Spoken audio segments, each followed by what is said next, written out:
Welcome to FYI, the Four-Year Innovation Podcast. This show offers an intellectual discussion on technologically enabled disruption, because investing in innovation starts with understanding it.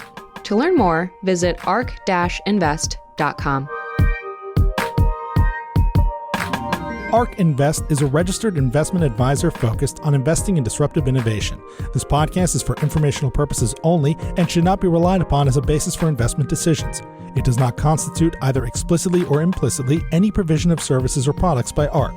All statements made regarding companies or securities are strictly beliefs and points of view held by ARC or podcast guests and are not endorsements or recommendations by ARC to buy, sell, or hold any security. Clients of ARC Investment Management may maintain positions in the securities discussed in this podcast. Hey everyone, welcome back to FYI, the Four-Year Innovation Podcast. I'm Michael Cromer, a marketing associate here at ARC, and I'm here with my colleague, marketing manager, Caroline Wood. How's it going, Caroline? It's going well. Thank you for inviting me to be a part of this special episode. I'm very excited that we're simultaneously making our FYI debut. How are you doing? I'm great. I'm also extremely excited to make the debut today. And it certainly has been a very up and down year with the world still battling the COVID-19 pandemic. But there has also been a lot to be thankful for in 2021. Definitely. A lot of exciting things have happened here at ARC over the past year. We kicked things off with Big Ideas 2021 back in January. It's wild to think that we also launched our Swag for Good store, where 100% of the proceeds go towards various initiatives, including cancer research and COVID relief. We also had the B-Word conference featuring some incredible guests, including Elon Musk and Jack Dorsey. Of course, we can't forget ARC's move to St. Petersburg, Florida. So yeah, a lot is happening, has happened. And of course, we can't forget the continuation of many content initiatives, including this, FYI. Yeah, and I'm so excited to be joining the FYI because our podcast listeners over the past year have more than doubled. And we continue to prove our global presence with listens coming from 207 countries from around the world. The US and Canada were still our top two countries, much like last year, but we also had listens from Australia, Germany, the UK, Singapore, India, and many others. And we also published some very fascinating and engaging episodes, ranging in topics from NFTs to autonomous driving to the genomic revolution. Our most listened to episode was actually our first episode from this year, Understanding mRNA, with ARC analyst Alexandra Urman. In February, she sat down with Moderna and Arcturus Therapeutics to discuss the future of mRNA and how it could be used in and for the development of vaccines. Yeah, that episode certainly set the tone for the year, obviously with the COVID-19 pandemic still raging on. Another popular episode that I really enjoyed this year was with analyst Max Friedrich. It was published in August. Max got the opportunity to discuss cross-border payment disruption with Ham Saranjogi, the co-founder of ChipperCash, a disruptive African payment platform. That was a wonderful episode, just one of many insightful and engaging ones we published this year. In fact, we published 26 episodes of FYI, getting us to a grand total of 114. So today, Michael, I know that we're going to try and give Spotify Wrapped a run for their money by showcasing some of our most listened to episodes. Yeah, episodes that you'll hear excerpts from include the aforementioned conversation with Alexandra Urman that she had with Stéphane Bancel, the CEO of Moderna, on the future of mRNA. And you'll also hear a portion of Tasha Keeney's conversation with Alex Kendall, the co-founder and CEO of Wave.ai, as they discuss autonomous vehicles being powered by end-to-end deep learning. After that, you'll hear from Do Kwon, founder and CEO of Terraform Labs and the Terraform blockchain, speak with ARC analyst Frank Downing, and then you'll hear about the competitive mobile gaming landscape from Skillz founder and CEO Andrew Paradise, who sat down with research team members Nick Gruss and Andrew Kim. And to round out the compilation, we returned to Alexandra Urman to hear some of her conversation with Dr. David Liu as they discuss the exciting developments in therapeutic human gene editing. It should be a great episode. For sure. I 100% agree. From all of us at ARC, we want to thank all of our listeners for the incredible support throughout the past year. It has been a wild one for sure. It does not go unnoticed, so we're incredibly grateful for all of your support. Thank you. We hope you and your loved ones have a very safe and healthy and happy holiday season, as well as a wonderful new year. Yeah, and we will be back with FYI in 2022 with a new and improved and more regular cadence, so stay tuned for that as well. Enjoy the episode. Episode 89, Understanding mRNA, Conversations with Moderna and Arcturus Therapeutics. So as we know, mRNA vaccines were basically thought of, created, developed, and tested in a really record amount of time. Prior to this, the fastest vaccine approval was in 1967, and that was for the mumps. And that took about 4 years. We believe there are many reasons why SARS-CoV-2 mRNA vaccines were developed quicker. Some of those include the funding, the quick pace of the sequencing of the virus, that being put online, Operation Warp Speed, etc. But is there anything really fundamental about mRNA vaccines that may make them quicker to develop and potentially even cheaper than other vaccine types like the more traditional killed, live attenuated, or synthetic viruses? Yes, I think the punchline to me is the fact that mRNA, being an information molecule, we basically have a platform. And if you think about it, we use genetic information coming from sequencing as raw material. The Chinese put the sequence of a virus online on January 11. In 48 hours, we locked down the design of a vaccine. And the vaccine that has been approved by the FDA in December is exactly the vaccine the team designed in 48 hours. And if you compare that to traditional technology, it is unthinkable. And then we went into the clinic in 42 days. And that's possible because, again, this is a platform. The chemistry to make the mRNA molecule is the same for all of our vaccines. The manufacturing process is the same for all of our vaccine in the same machine done by the same teams. And same thing for the lipid, the formulation that we put around it. And so I think what you see here that is such a disruption to the technologies of old vaccine that you mentioned is that we are moving from the world of analog to the world of digital with a platform that is using information. That's really, really helpful. And you mentioned actually about the delivery or the lipid nanoparticles. So I'm curious if you can talk a little bit more about how the body breaks down that lipid nanoparticle or that container that the vaccine is in, especially in the context of repeat dosing and with potentially even future therapeutics, not only limited to the COVID-19 vaccine. Do you think there are any other sort of promising delivery mechanisms in the pipeline, or are you very excited about lipid nanoparticles? We are very excited about lipid nanoparticle or LNPs. What I want to caution people is that LNPs are not LNPs. It's a class of chemistry because it basically means it's a lipid, i.e. it's fat, nano, it's small, and particle, a particle. That's all it says. And so what I mean by that, it's a bit like when you talk about diesel engine. You have cars that can go and do the 24-hour Le Mans and don't break, cars that are very beautiful, cars that are very cheap, they are still cars. And so what we've learned about LNPs that we have been working on for most of our history is the old generation of lipids that some companies are still using, not Moderna, are actually very slow to process by the body. I'm talking days. Some old lipid could take up to 6 days or more in terms of a half-life. So you can think about when you inject them, they will stick around for a week or so. The lipid that is in our COVID vaccine is a lipid that our team developed and invented from a chemical structure standpoint, and we have IP on it, that basically was designed by the team to be biodegradable. Its half-life is a few hours. So basically you get injected, the lipid does its job, it protects the mRNA, gets it into the cell, and then it literally falls apart into the cell. The team designed it backward to think about what enzymes are naturally available in the cell that could basically degrade the lipid. And they designed the lipid that, again, the chemical structure, like chemistry, like you do it, and really design it backward, that it will literally fall apart as soon as it has done its job, which is to bring the mRNA inside the cell. That's really helpful. And I think that is also kind of bringing us back to safety in general.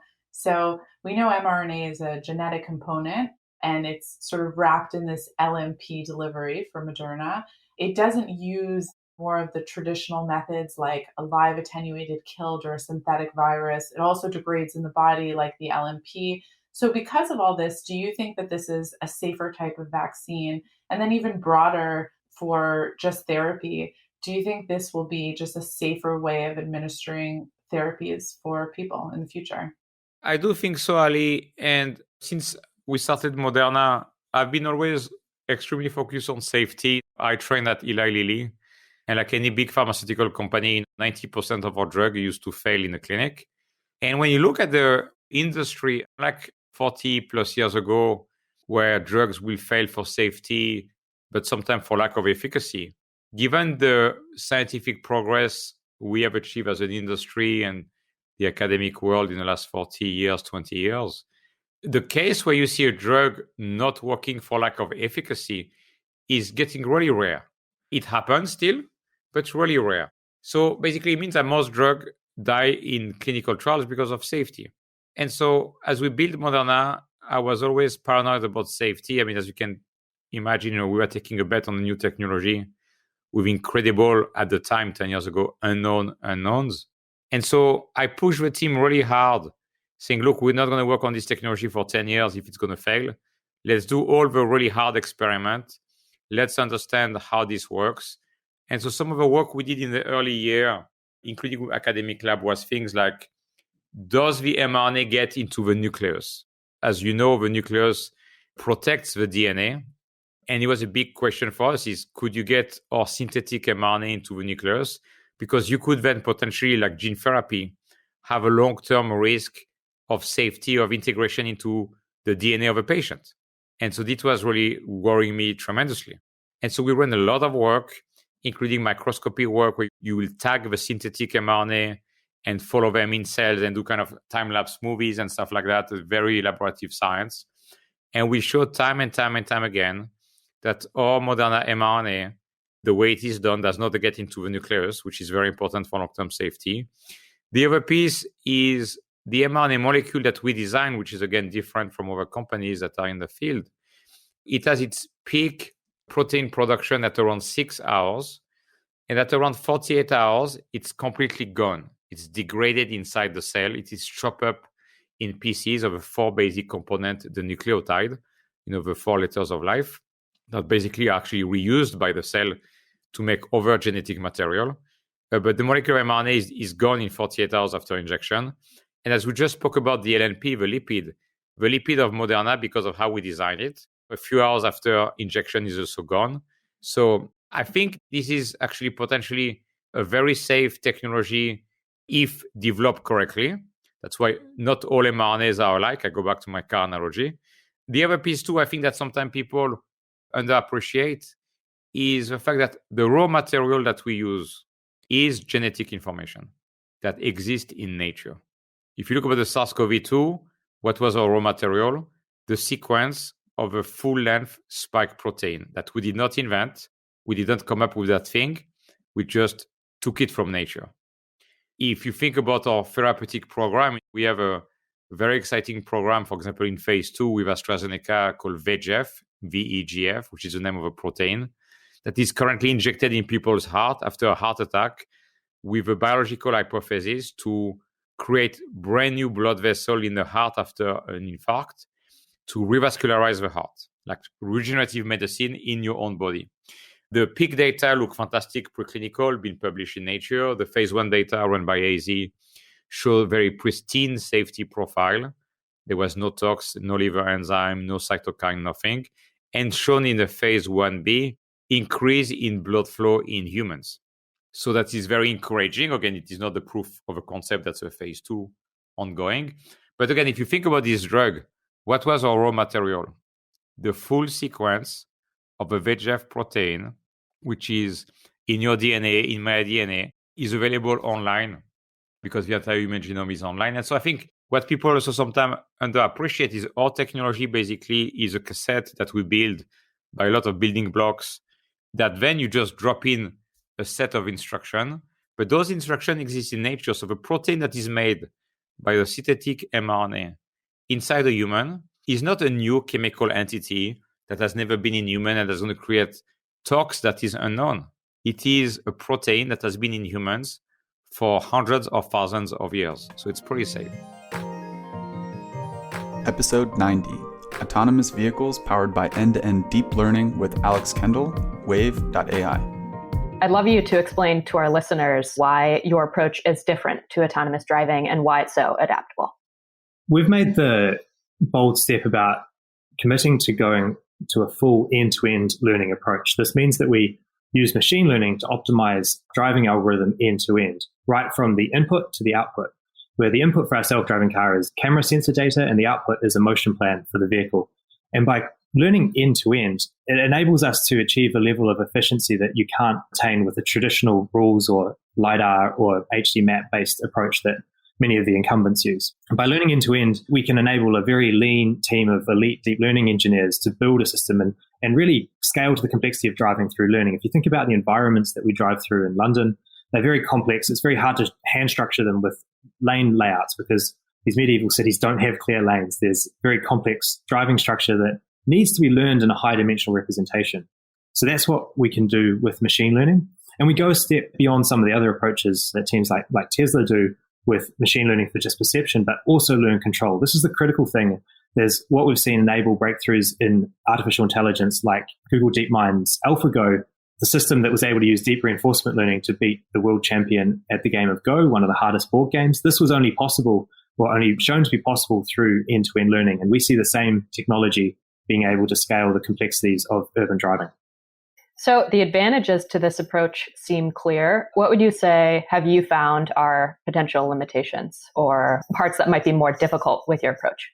If you think about the key breakthroughs that have enabled this to be possible, it's only in the last couple of years that we've been able to train systems that have been data efficient enough and robust enough to actually put in the real world and not just exist in simulation.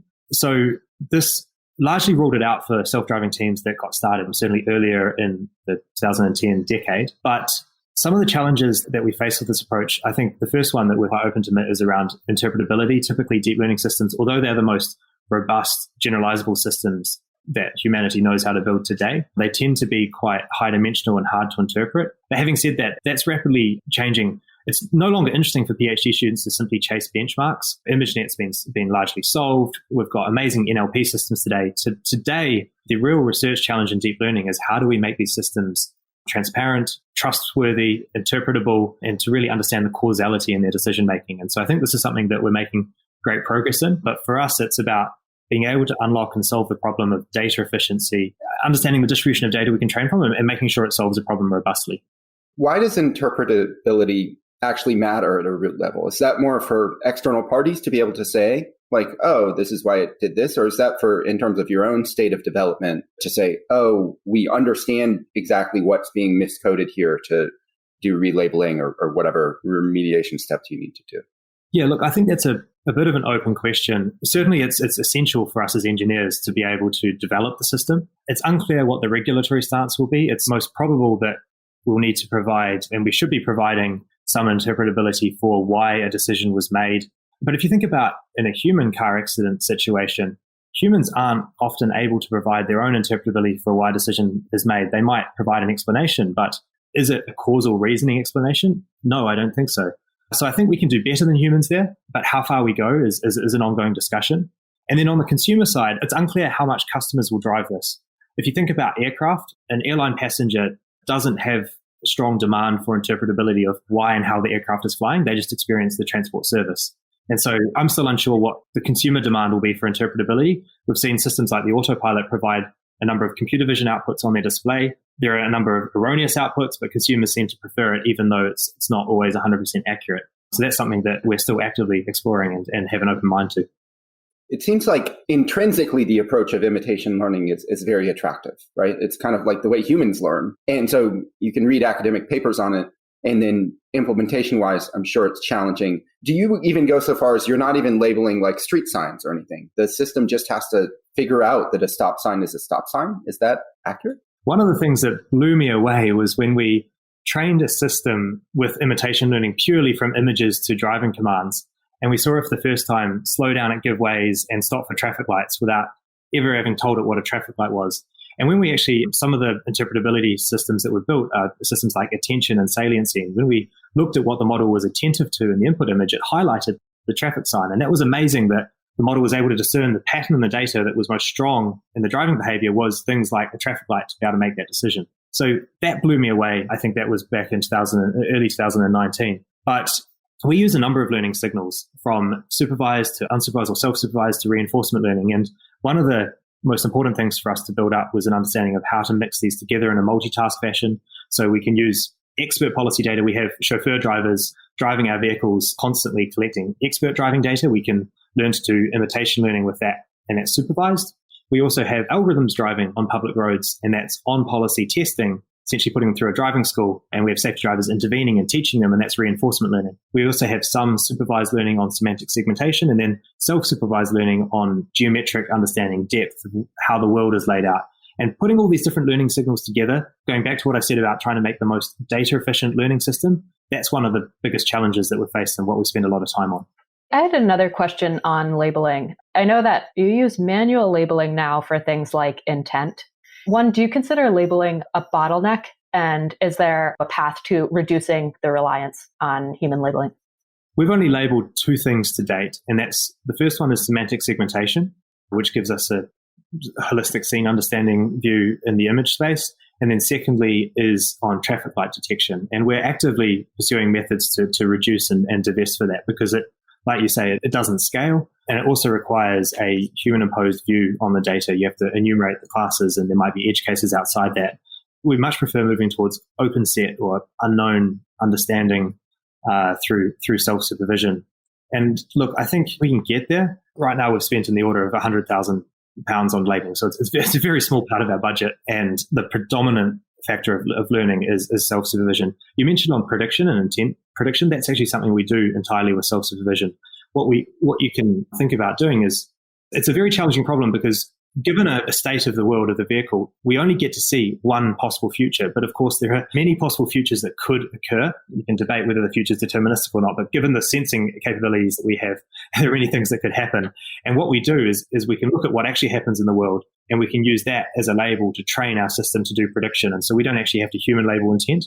We can look at what does occur, but then apply a probabilistic machine learning to actually understand the uncertainty around the distribution of future prediction and intent. And that's something that needs to scale with self-supervision because you just need so much data to be able to learn that complex multi-agent understanding. Got it. Are you data constrained? What is the bottleneck of development for you, or the critical path? If I could give you 10x as much data, is that what you need? Do you need 10x as much compute? Do you need like a bigger deep learning model? Is it like a better understanding of what modules you need to train? Give us a sense of where your friction points lie. Yeah. It's no longer compute. We just announced a really exciting partnership with Microsoft Azure, which is really letting us scale our learning through this large connected vehicle fleet we have, bringing this data into the cloud to create this fleet learning loop and drive our compute. That's fantastic. We've got an incredible team of deep learning engineers, and I'm confident the rate of innovation we're seeing there is going to address the problem. I would highlight data as being a really important problem for us to solve and a big bottleneck. But in particular, it's not the quantity of data, it's the quality and the distribution of data. Getting the right training data of edge cases. And if you think about, when you try and teach a human, you want to provide them with stuff on the learning boundary, not examples that are too easy or too hard that they get confused. But you want to find the right level of data. And that changes over time as your model gets better. And we need to provide the right learning curriculum for our model. And getting the source of that data is something that we've thought a lot about. Episode 98, The Terra Blockchain with Do Kwon. Do Kwon is a very interesting character in the crypto currency or blockchain space. He is the co-founder of a blockchain called the Terra blockchain. And Terra is, roughly speaking, there are thousands of blockchains in the world, and Terra is like a top 30 blockchain right now by market capitalization. And Do's background, he's Korean, and he founded a company called Anyfi, which is a kind of wireless mesh network company before Terraform Labs, where he currently resides. He was listed Forbes 30 under 30. He's a Microsoft engineer as well as Apple, and studied computer science at Stanford. So he's like very, very technical background and worked on AI and worked on networking protocols. But really, he got into the blockchain space because he saw that in the kind of the last era that there were a lot of ICO projects and a lot of kind of crypto projects that were mostly self-serving. It was like, what's crypto good for? Well, crypto is good for trading with crypto. It's like this circular economy. And he thought that basically it was never going to cross over to the mainstream if you take this kind of mindset, and that you really need to build kind of an outside-in mindset, which is what can crypto do for real people in the real world, for people who are not into blockchains and things like that. So that's kind of the perspective with which he started Terraform Labs. I guess the first project they launched, and it's kind of sprawled into many projects, is a blockchain called Terra, which is actually, there are actually two tokens underneath. There's the Terra stablecoin called UST, and there is the governance token for the Terra ecosystem called Luna. So Terra, Luna, Earth, and Moon are kind of this kind of two-sided ecosystem for the whole blockchain. And if you zoom out, where does this fit? Why are we talking about this particular blockchain? Well, one way to think about it is this is the only crypto project with real world users, users who are not who may not even know they're using it, which is kind of how you want it to be, right? You want the technologies to kind of melt away into the background. Their initial go-to-market plan was actually to target merchants and consumers in South Korea. So they came out with this thing called Chai, which is kind of this kind of debit card and payment network that on the back end uses the Terra blockchain. What is the benefit of using Terra on the back end? The settlement time is dramatically faster, and the fees are substantially lower. So typical credit card processing is like 2 to 3% fees. Using Terra on the back end, they bring it down to about 1%. Typical settlement times is 2 to 3 many days potentially. Settlement means actually, you getting the money that your consumers supposedly paid you for. And on Terra, the blockchain settles in basically a few seconds. So the merchants gets the money much quicker. So it's actually a real benefit. And they have about 2.5 million people in South Korea who are users of the Chai card. So that's like some percent of the Korean population. Like that's actual penetration. Whereas if you look at other kind of crypto protocols, yes, you have lots of fans using things like Bitcoin and Ethereum, but no, real life person uses those protocols. So I think just like the most interesting thing for me is that they bootstrapped an actual commercial use case for this blockchain. In terms of kind of like where the Terra blockchain fits in the whole ecosystem and economy of, hundreds of kind of blockchains that even people who are in the weeds can't keep track of. Very, very high level, you can think of as there being 3 broad buckets in the 2021 landscape for blockchains. You have the Bitcoin ecosystem and all its kind of variations. And, predominantly really today now it's Bitcoin. At one point, it was, forking and there were different flavors. Those flavors still exist. Bitcoin Cash still exists. Roger Ver is still pushing that. There's Bitcoin Satoshi Vision, which it's, debatable how serious of a project that is. And there are Litecoin, which is, kind of a basic fork of Bitcoin. So there's the Bitcoin-based stuff. That's the kind of original set. There's the Ethereum ecosystem, which is everything that's built off Ethereum, which is probably the largest and most diverse ecosystem today.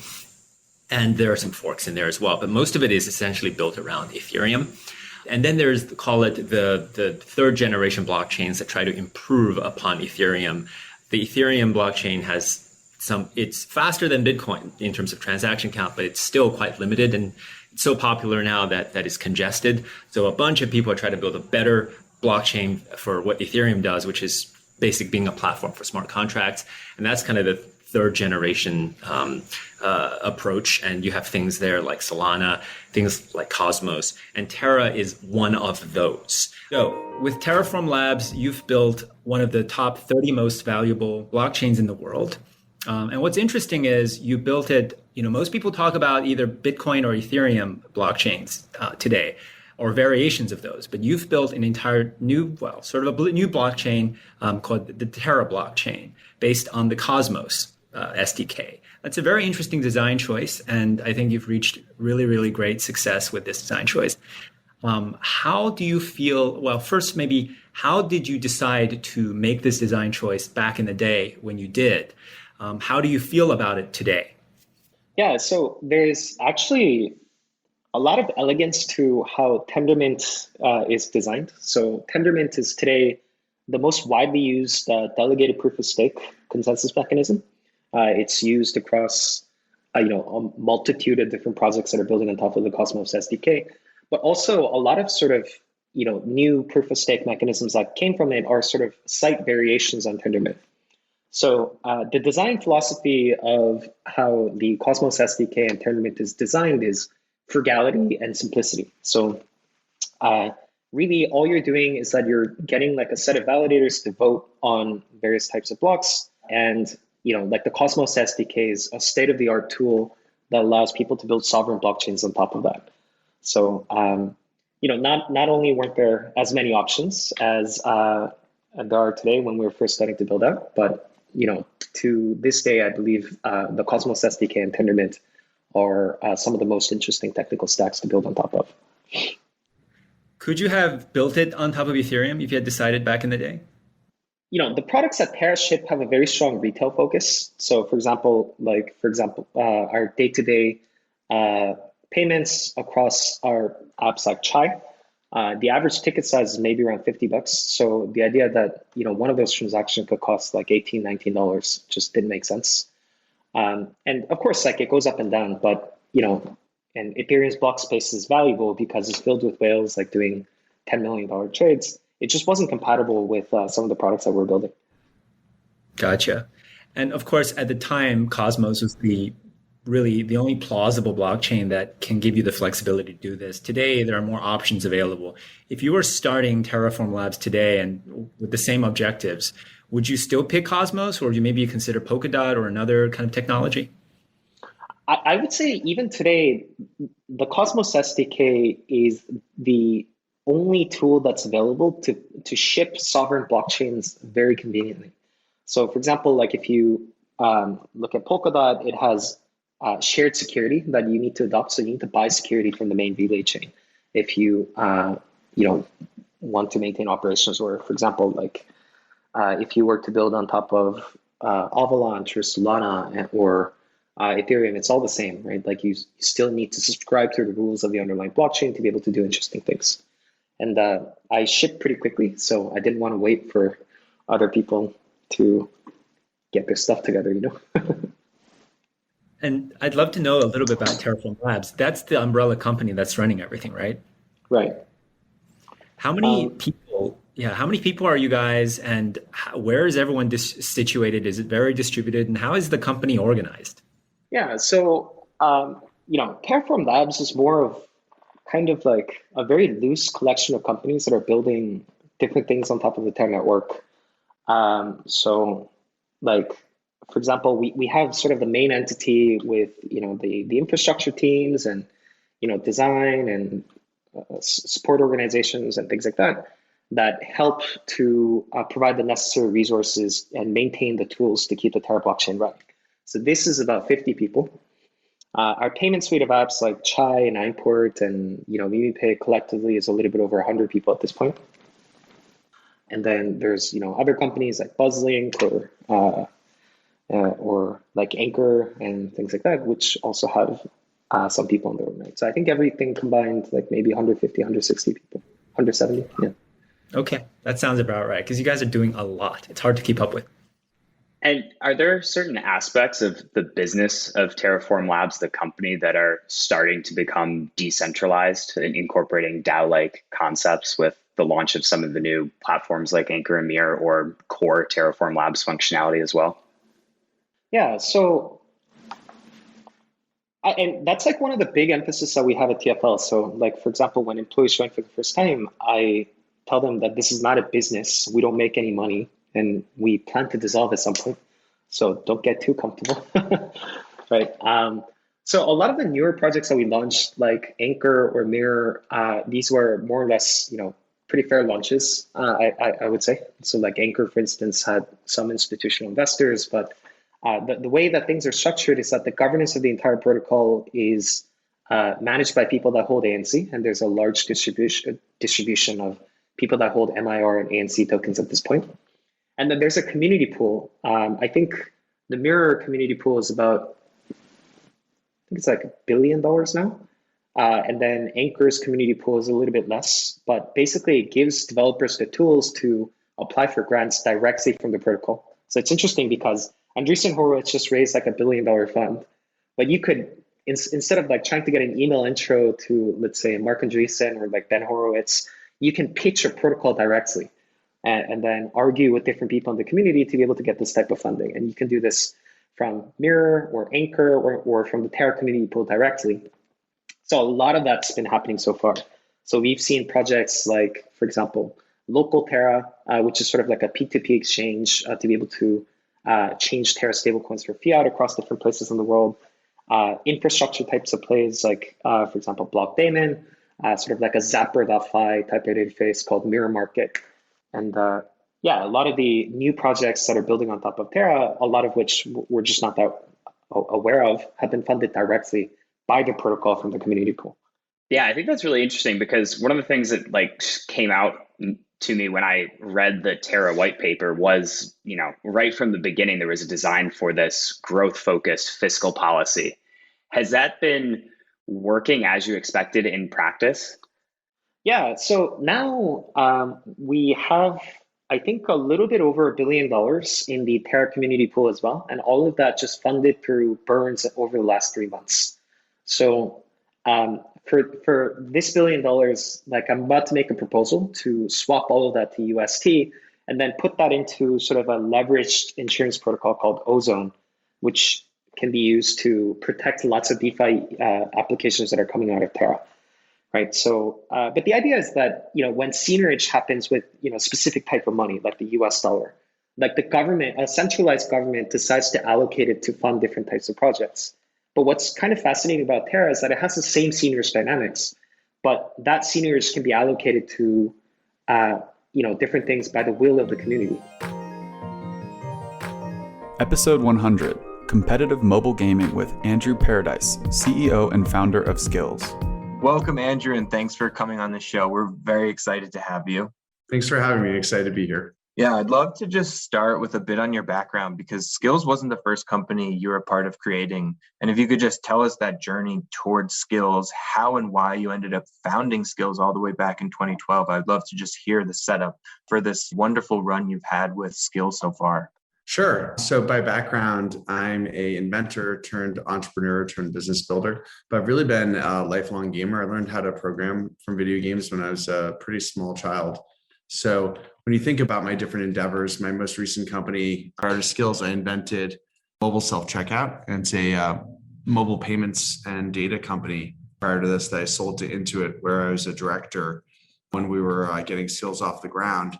Skills is really the culmination of all of my interests in one company. It's gaming, but even more than gaming, it's really a data and payments technology system built on top of video games. And it enables video games to run, I'd say, better competitive experiences. It's an interesting thing to look at all of the different things I've done across my career and see how they're represented in different facets inside of Skills. And I'm just curious, what was the original vision? Was it always to create this competitive esports platform, or was it more geared towards payments? Like, what opportunity did you see back almost 10 years ago in the mobile esports space? The first time I thought of the idea of Skills was actually when Valve open sourced the first game engine back in 2004. The idea for Skills wasn't as interesting or lucrative back then because there was kind of no there on building out a technology that would integrate into the game engines themselves. There were very few games built on the Half-Life engine back in 2004. And so as the world progressed and times changed, it so happened that companies like Unity and Unreal, they started further codifying and building out the gaming world and enabling more and more companies to take advantage of open source game engines. And as that happened, the opportunity for what Skills could be for this technology idea became better and better. And at the same time, you had this interesting effect happening in the free-to-play mobile gaming market where developers were having more and more trouble monetizing their art. Existing schemas for monetizing video games, whether it's in-game advertising, which more or less directly attacks retention, or it's in-app purchasing, where I think you have a pretty significant drawback in that you really have to design your game from the ground up around this monetization schema. It became a very attractive thing to build skills and to offer the service to the developer community. And so that's the kind of the why now and why we got into this space in the first place. Gosh, and it is crazy to think 2012, because it is, you're right, it is 9 years ago now.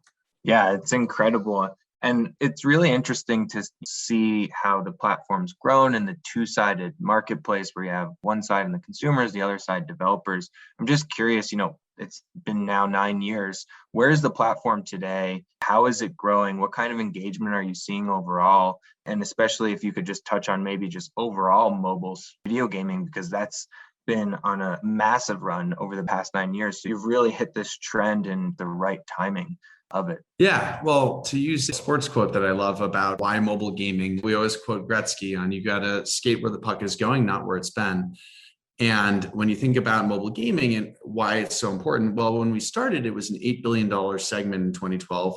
It's $86 billion today. It's expected to be $161 billion by 2025. Not really that hard to imagine this when you think about it, because in 12, there were 800 million mobile devices.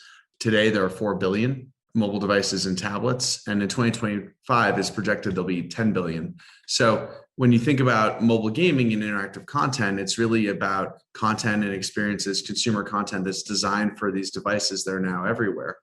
In terms of where it's going, I think issues in terms of monetization that we saw back in 2012 when we started the business, they've only become more and more significant over time. Across the 9 years we've been building, it's really been the same service, this B2B2C business model where we enable developers to run better competitive video games.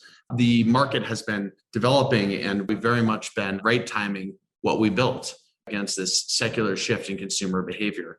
And in terms of the service and what we do, the platform enables developers to skip what would be a multi-$100 million investment now in building a video game, just a technological build. And then even more importantly, as we've been networking together more and more game developers' content, we're able to provide sophisticated data science around things like anti-cheat and anti-fraud that enable developers to run at a fairer gameplay and more competitive experiences than really have ever existed before Skills. Yeah, that's amazing. And we were just, other Andrew on this podcast, Andrew Kim, we're just discussing kind of the growth in global gaming, and you touted these enormous figures. And we were looking at just Q1 of this year, mobile gaming had posted around $30 billion in global revenues, which is just insane to really think about how large this market is and the role that Skills is playing in it. And I want to just touch on really the core functionality in this matchmaking and the skill-based gaming. Just curious to get your thoughts on how you set this up and how it's grown over time. Yeah, basically you're asking why we set up the service and how it's modified? Just in terms of the matchmaking side of, in terms of when I open up a Skills game or a game built on top of Skills, this matchmaking that you guys have built into the overall experience, and that I'm matching with someone who's at a same skill level as me, and how are you pulling in all of these data points and how you've kind of grown that side of the platform over time? Yes, of course. Well, so when we set out to build the business, we realized that cheating and fraud were going to be one of the absolutely biggest hurdles. I was somewhat of a hacker back in my heyday of programming when I was a kid. And I think when you talk about hacking on the internet and video games, it's sort of your perfect nexus when you introduce a real prize play inside of a game. And what I mean by that is you both can, as a hacker, get fame and fortune in one hack, which makes us just such an attractive target. When I was a programmer back in my teens, we'd even use hardware hacks to play games like Counter-Strike. So you can actually take a soldering iron, you can burn a hole in the chip on a ATI Radeon 100. And what happens is it stops the walls from rendering in Counter-Strike. And so when you think about the complexity of stopping cheating, it is really the same level of complexity as stopping viruses on the internet. And so we've just seen this really incredible level of attacks as we built the service out. And I think the positive side for our business is stopping those attacks, building out the technology to continuously protect the community. It creates a more and more formidable barrier to entry for anyone who would offer this kind of service. Because at the end of the day, Our brand is entirely about trust and fairness. It's core to what we do. And trust, I'd say, it's an esoteric concept. It's not a single feature. And as we've been building out more and more technology to stop cheating and fraud, and one of the things I think you just referenced, Nicholas, is that the concept of capturing hundreds of data points in a 5-minute game session and then creating statistical maps of probabilistic next outcome, which is one of the many cool things we do. So real-time statistical detection of cheating. It really creates a differentiated barrier to entry for us. And it's a very interesting area of data science that attracts some of the best and brightest engineers. Yeah, that's amazing. And on that note, I just wanted to ask if you see any variation in the difficulty of implementing anti-cheat and anti-fraud measures across different genres and formats of games, including 1v1 versus larger multiplayer formats. When you think about matchmaking and the history of matchmaking, we studied everything from ELO, which is often quoted as the go-to matchmaking concept for video games. It actually comes from Arvind Elo, the Hungarian mathematician who, created ELO with this idea of building a better chess rating system. Applying it to video games has been definitely somewhat flawed. And I think as we studied that, we studied what Microsoft did in terms of true skill. We looked at all the different work that folks had done in the history of matchmaking. We started with these great concepts and work that people had done in terms of algorithms around matchmaking, and then we expanded upon them. And I'd say similarly, when we thought about anti-cheat and anti-fraud, now matchmaking, I'd say, is definitely nuanced, whether it's 1v1 async or 1v1 synchronous. It is definitely different. Again, when you think about something like a battle royale and how you'd want to do matchmaking there. Anti-cheat and anti-fraud, very much less so. Many of the types of ways that someone would engage in cheating, software hacks, for example, trying to load scripts onto a device, things like that. All of those types of cheating systems are pretty similar from video game to video game. And so there's a lot of cross-applicability. As you explain this, it seems like such a more complex problem than just match. And this is how I framed my original question, was just around the matchmaking side, but not even realizing that there's this whole anti-fraud mechanism built into that.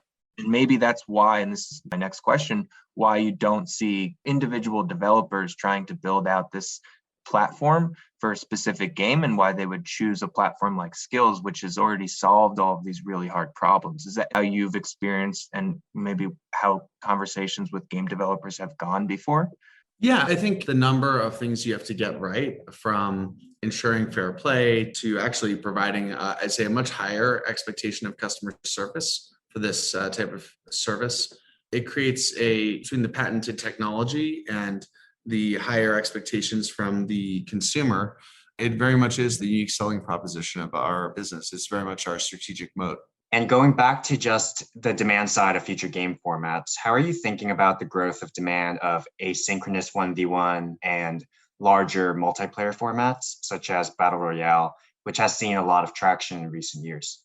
I think it's just like the console and computer world before it. If you look at both of those platforms for video games, they started with asynchronous video games. They moved into more simple 1v1 or 5v5 team type formats, and then eventually achieved some of the massive multiplayer type games that we now kind of know and love. You're going to see that same development on mobile. In fact, if you go over to the countries in the Far East, if you think about China, one of the most popular video games there is a mobile battle royale, right? It's a variant of PlayerUnknown Battlegrounds, a popular IP that was originally developed for computer. So as the industry progresses from here, I think more and more consumers are going to be seeking out deeper and richer and more sophisticated content experiences on mobile and tablet. I also think we'll see a growth of things like a controller or screen adaptations that can be attached to a mobile device to extend the computer into more of a console type experience. In many ways, though, I would argue that a mobile device, it is a lot like a Game Boy. If you remember those from back in my day, it's a device. You think about a smartphone, it's almost a funny word, because the majority of content that people download from the app stores is video games. The majority of time spent is video games. And so it's kind of interesting that we call it a smartphone instead of describing it as a gaming device. And finally, episode 106, Therapeutic Human Gene Editing with Dr. David Liu. let's just start with something really easy. What is gene editing and what first interested you in it?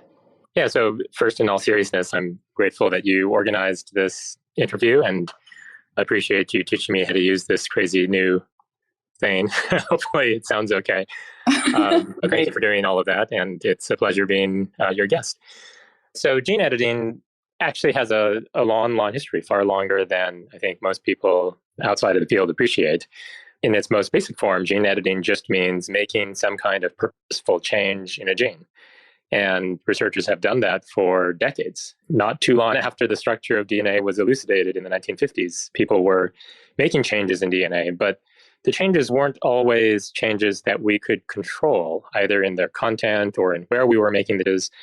And so what most people mean by gene editing these days is making specific changes at a specific target site in the DNA of a living cell or organism, preferably in ways that are relevant to human cells and eventually to human beings.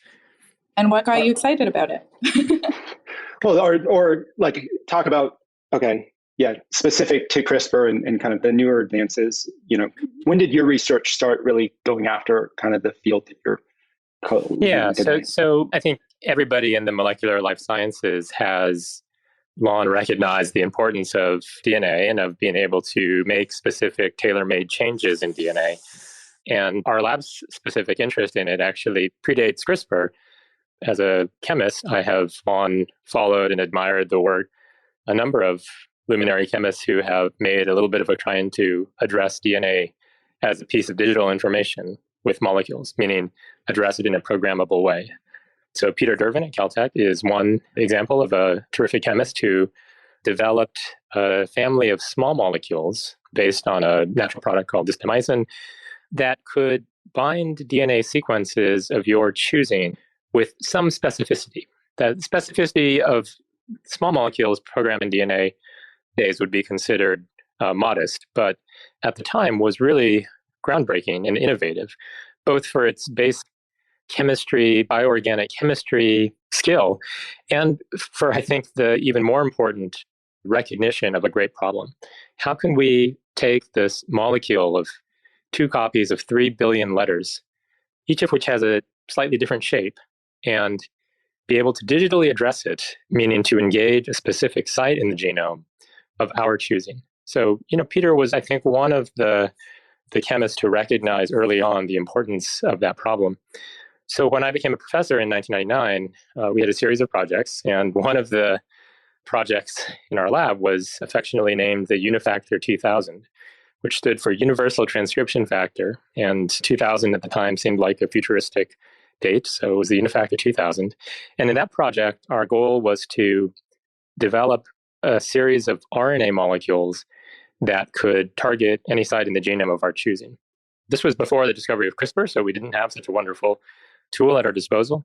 And instead, we tinkered with RNAs that are capable of forming triplexes, triple helices, where the DNA double helix of the genome provided 2 strands, and a 3rd strand of RNA programmed by us, in theory, the idea went, would be able to engage a target sequence of our choosing, and we could then turn on, turn off, or cut that DNA sequence. That project crashed and burned, and we were never really successful because the conditions needed to get that triple helix to form didn't overlap well with the conditions that cells like to live in. So the project was a failure, but I think it planted the seed and helped to develop the seed of how powerful it would be if you could digitally engage any site of your choosing in the human genome.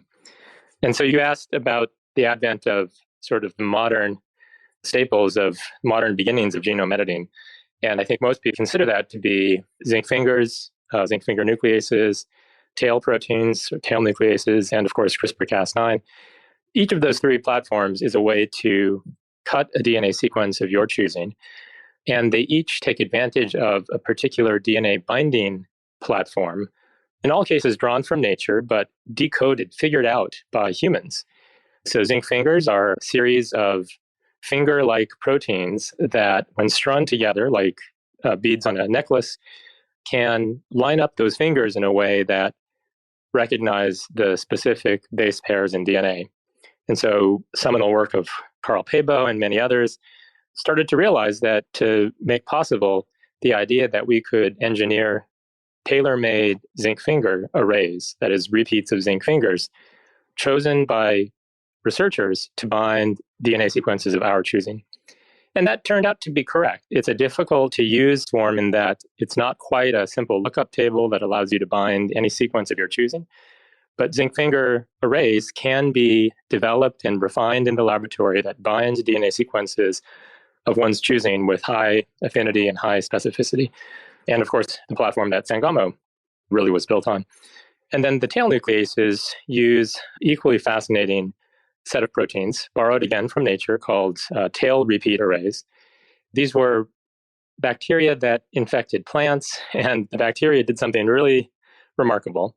These proteins would bind, once they infected the plants, they would bind specific genes in the plants and change the expression of those genes to enable the plant pathogen to replicate, to survive.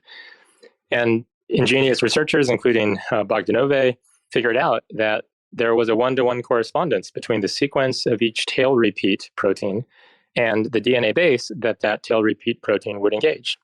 And just like zinc fingers, you could string together these tail proteins one after the other and create a tail array that was long enough that it could uniquely recognize one site in the human genome.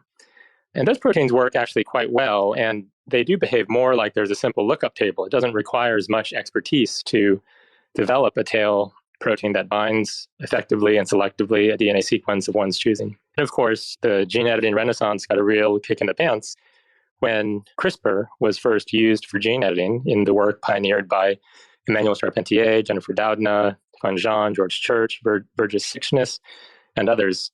And as I think this audience probably knows well, the main breakthrough of the CRISPR system, also borrowed from nature, is that the CRISPR-Cas proteins are ones that are programmed by RNA. And if your program is a piece of RNA, and the language of RNA binding DNA follows simple Watson-Crick base pairing, it becomes much easier to reprogram a CRISPR complex so that it binds that binds a DNA sequence of your choosing. And in the case of CRISPR-Cas9, the revolutionary gene editing protein, CRISPR-Cas9 plus its guide RNA cuts a DNA double helix. So zinc finger nucleases, talons, and CRISPR-Cas9 all fundamentally do the same chemical reaction. They take a DNA double helix and they cut it into two pieces. And that's really what initiated this modern gene editing renaissance.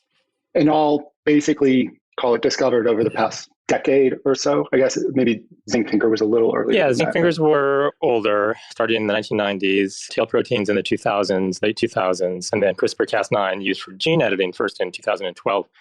You know, on the timescale of the life sciences, all of that is pretty recent. And I would say the development of the field, in the past 5 to 10 years has really been sort of at an unprecedented speed, something unlike anything I've seen in the life sciences. And that's, really a testament to how excited people are, how much talent is being drawn to this subject, and what a special, unique time in the history of science we're at, where the era of human gene editing, therapeutic human gene editing, is already here. There are already humans walking this earth that have had their genomes modified specifically in a way to counteract genetic disease. And that's really a pretty momentous era, I think, in the history of man, because it is the first time that we've modified our own genomes in ways to combat serious genetic diseases. When you look at the publications, it's pretty interesting. If you do sort of a PubMed search, you can see actually how CRISPR takes off from some of the other technologies. So even though some of these were invented before, because as you mentioned, it's just easier to use in the lab and more affordable, it's really sort of taken off. And you can even see that from sort of the publication standpoint, which I think is really interesting. Yeah, to me, it's one of the non-scientific take-home lessons of seeing the CRISPR revolution is that making something easy and accessible for scientists to use, even ones that specialize in, genetics, in mammalian cell manipulations, making it easy has an enormous impact on the reach and the scope, and therefore ultimately the importance of the work. So, people, I think, especially in academia, may have a natural aversion to claiming advances by sort of making something easier than it used to be. It's not as though we didn't have ways before CRISPR of cutting the genome, but CRISPR made it far easier for many labs, most labs, to be able to do so. And that's made a huge difference. So, Dr. Liu, I love your example that you gave. I think this was in Endpoints where you talked about it might not be a winner takes all. I think you mentioned comparing CRISPR-Cas9 and maybe some sort of newer tech like base editing and prime editing. So maybe can you explain what is base editing, what is prime editing, both technologies that came from your lab, and sort of how they may all fit together? I think the example you gave was a boat, a truck, and I think it just really makes it clear, how they might work together. Right.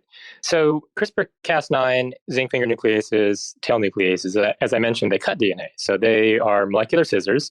They cut the DNA double helix and break it into two pieces.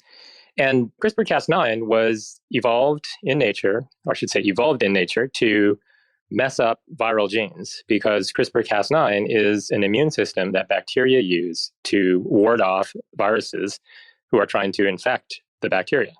So when a virus infects a bacteria, CRISPR-Cas9 can cut the viral gene. And cutting a piece of DNA, cutting a gene, is a very effective way to mess it up. So the motivation behind base editing was the simple recognition that for most genetic diseases, to study the disease or to treat the disease, we can't really do that well if we just mess up the gene. We need to actually precisely fix it.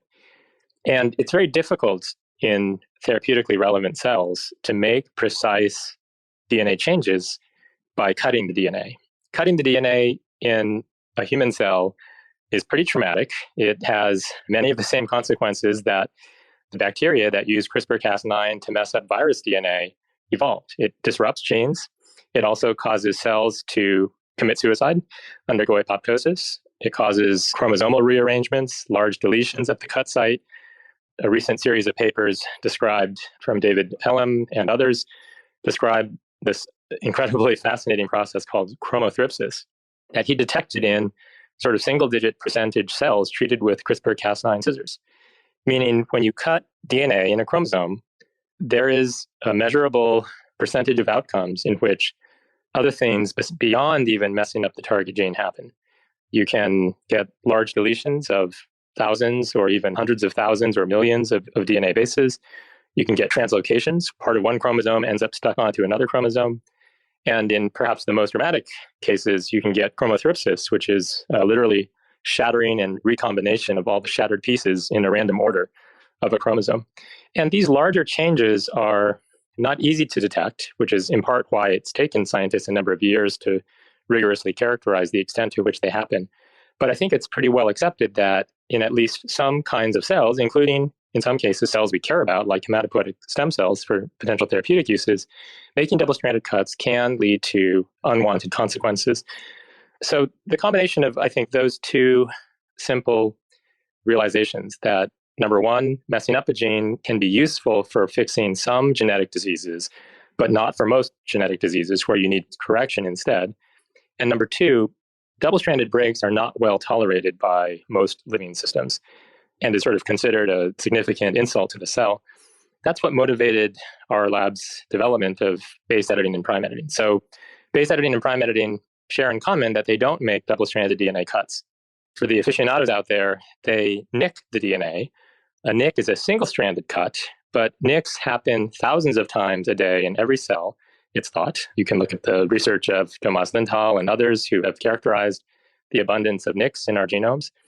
Nicks are a natural consequence of many enzymatic processes that work on DNA. And when you nick a DNA double helix, when you nick one DNA strand, the double helix doesn't fall apart. The two pieces of the nicked strand are sort of like lightly frayed edges on the intact strand, but they stay together. There's no loss of the information of which end ends up connected with which other end. So base editing and prime editing either don't cut DNA at all or nick DNA, depending on which base editor you're using. Prime editing makes at least one nick in the DNA, but it's designed to, both technologies are designed to minimize the formation of double-stranded breaks. So how do you end up precisely editing, which is the goal of base editing and prime editing, as opposed to disrupting genes with a base editor or a prime editor? So with a base editor, the base editing agent consists of a programmable DNA binding protein, either a disabled CRISPR-Cas9 that can no longer cut the DNA double helix, or a tail repeat array, which is taken from the talons that I just talked about, linked to an enzyme that rearranges the atoms in one DNA base to instead become a different DNA base. So base editors actually go into a target DNA site and perform chemistry on the base itself, on the DNA letter itself, so that it becomes a different letter. And as a result, base editors can make at least 4 kinds of changes quite well, and a couple others with a little bit bigger challenges. But it can do well the conversion of C to T, T to C, A to G, or G to A. And those happen to be the 4 most common kinds of mutations that are associated with genetic disease. So base editors have the ability to make single letter swaps of some of the most common kinds of mutations in DNA, and they can do so without repeating double-strand DNA breaks. Prime editors are another kind of engineered molecular machine that work by a different mechanism. They also use a programmable DNA binding protein, CRISPR-Cas9, also disabled so that it can no longer cut the DNA double helix. But instead of rearranging the atoms on one DNA base to become a different base, prime editors take a target DNA strand and directly copy a new sequence of DNA onto that target DNA strand in a way that ends up replacing the original DNA sequence. So that's why we think of prime editing as a search and replace gene editing technology. So the analogy that I've used before is, if CRISPR-Cas9 is a pair of molecular scissors that cuts DNA, then you can think of base editors as a pencil, rewrites individual letters in DNA, and prime editors as a kind of molecular word processor that finds a specific DNA sequence and replaces that DNA sequence with a new one by directly writing the new sequence onto the target DNA strand and helping to guide the cell through the DNA repair processes that eventually cause that newly written DNA to replace the original DNA sequence. So that's in a nutshell how a base editor and what a base editor and a prime editor do.